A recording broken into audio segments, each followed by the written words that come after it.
இந்த பதிவை கேட்டுக்கொண்டிருக்கும் நல்ல உள்ளங்களுக்கு உங்கள் சுவாமிநாதன் ஜோதிடரின் அன்பான வணக்கங்கள். இன்றைக்கு நம்ம யூடியூப் சேனல்ல சகல ஐஸ்வர்யங்களையும் அள்ளித்தரும் ருத்ராட்சத்தின் சிறப்புகளை பத்தி சொல்ல போறேன். அதற்கு முன்னாடி நம்ம யூடியூப் சேனலை யாரும் சப்ஸ்கிரைப் பண்ணுங்க, ஷேர் பண்ணுங்க, லைக் பண்ணுங்க. பதிவுக்குள்ள போயிடலாம்.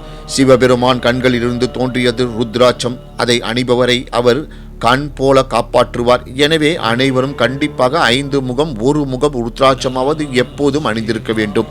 ருத்ராட்சம் அணிந்தால் மறுபிறவி இல்லை. இறைவனுக்கு ஒருவர் மீது கருணை இருந்தால் மட்டுமே ருத்ராட்சம் கழுத்தில் அணியும் பாக்கியம் கிடைக்கும். ருத்ராட்சம் முழுக்க முழுக்க சிவபெருமானுடையது. சிவபெருமான் கண்களை விடுத்து 1000 வருடங்கள் கடும் தவம் இருந்து அவர் கண்களிலிருந்து தோன்றியதே ருத்ராட்சம். ருத்ராட்சத்தை அணிந்து கொண்டவர்கள் சிவ குடும்பத்தில் ஒருவராவார். நீராடும் போது ருத்ராட்சம் அணிந்திருந்தால் கங்கையில் குளித்த புண்ணியம் கிடைக்கும் என்கின்றது புராணங்கள்.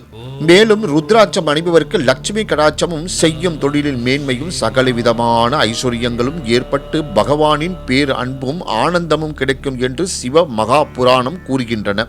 ருத்ராட்சம் அணிந்து தினந்தோறும் 108 முறை எடுத்தாலோ மனதாலோ பஞ்சாட்சரத்தை சொல்லி வந்தால் பிரார்த்தனைகள் நிறைவேறும். சர்வ நிச்சயமான அவன் அருளே அவன் தாள் வணங்கி அவர் கருணை செய்தால்தான் அவருடைய நாமத்தை கூட நாம் சொல்ல முடியும். அப்படி இருக்க அவருடைய ருத்ராட்சத்தையே நமக்கு அளித்துள்ளாரே.